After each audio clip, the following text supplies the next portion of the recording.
Dahil sa pamamaril sa paaralan sa Tacloban, may mga nagsusulong na baba ng edad nang pwedeng mapanagot sa mga krimen. Mismong sa Pangulong Bongbong Marcos, bukas na amyendahan ang batas para rito. Live mula sa TV5 Media Center, nangunguna sa balita si News 5 Justice Correspondent Camilo Samonte. Camilo, na sa lahat, may pananagutan nga ba itong dalawang minor de edad dahil sa nangyaring krimen?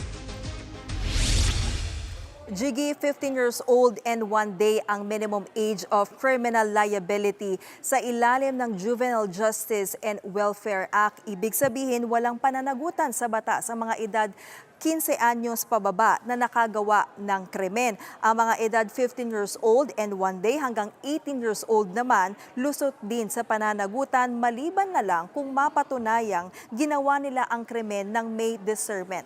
Discernment, ibig sabihin, nauunawaan nilang mali at labag sa batas yung kanilang ginawa.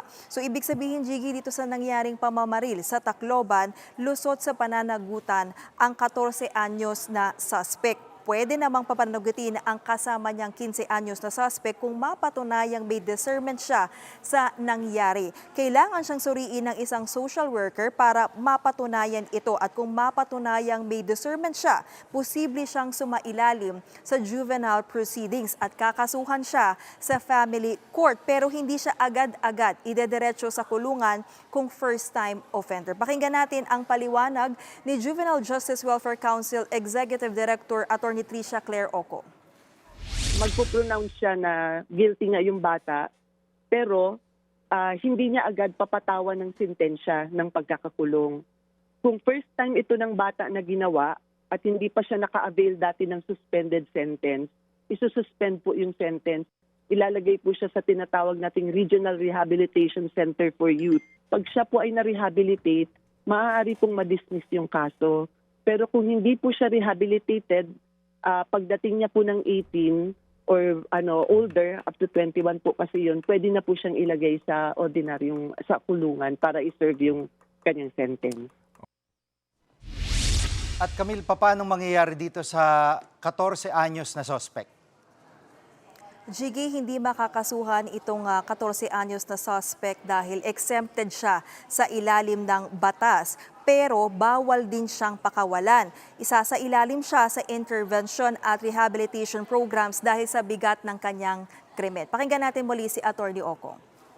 Pag ito ay serious crime na halimbawa murder yung nakumit, pwede po sila ng at least, hindi po at most, kundi at least 1 year sa Bahay Pag-asa na makumit doon at kukunin din po yung kanilang kalayaan.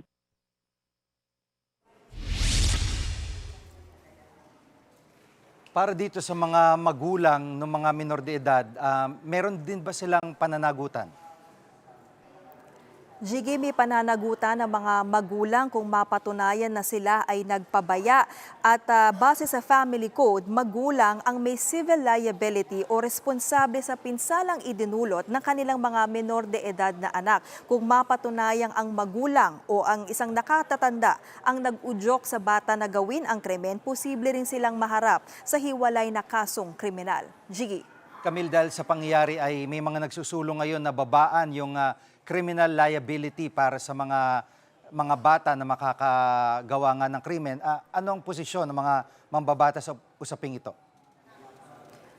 Jiggy, tutol ang may akda ng Juvenile Justice and Welfare Act na si Senator Kiko Pangilinan na pababaan nga itong minimum age of criminal liability. Paglilinaw ni Pangilinan, hindi totoong walang parusang kahaharapin ang mga minor de edad na sangkot sa krimen. Ganyan din ang posisyon ni DSWD Secretary Rex Gatchalian. Pakinggan natin ang pahayag ni Senator Pangilinan at Secretary Gatchalian.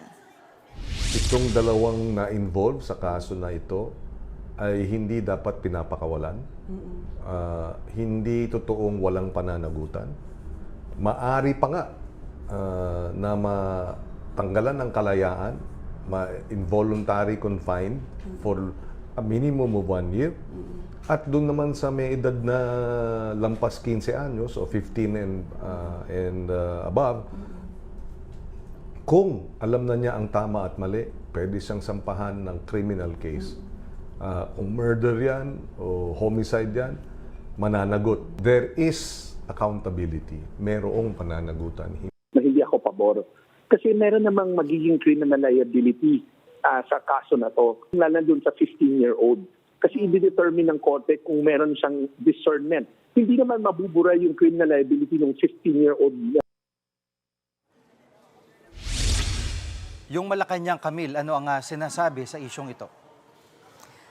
Jiggy, bukas si Pangulong Bongbong Marcos na babaan ang minimum age of criminal liability. Ayon kay Palace Press Officer Claire Castro, reasonable ang edad 12 anyos para sa minimum age para nga mapanaugod ang krimen ng isang menor de edad. Bukas din ang palasyo sa pagbaban sa mga bayolenteng online video games na posibleng naka-impluwensya sa mga suspect sa Tacloban school shooting. Maging ang PNP, Jiggy, suportado ang pagbaba sa age of criminal liability. Pakinggan natin ang pahayag ni Yuse Claire Castro at PNP spokesperson Colonel Allen Hueco. Kung ano po makikita na version ng Pangulo at kung ito naman ay magiging mas makakabuti sa ating mga kabataan at sa pagpapatupad ng ating batas ay sasang-ayunan naman po ng Pangulo yan. We studied yung data, yung statistics po natin, medyo tumataas po yung nai-involve ng mga CICL, yung mga children in conflict with the law. Kaya po sa amin ay titignan din po naman kung may acted with discernment. Yan muna ang latest. Balik sa'yo, Jiggy. Yan ang ulat ni Camille Sumonte live mula sa TV5 Media Center. Mga kapatid, Jiggy Manikad po, pagdating sa mahalagang balita sa loob at labas ng bansa, dapat una sa lahat, mag-follow at mag-subscribe na sa social media pages ng News 5.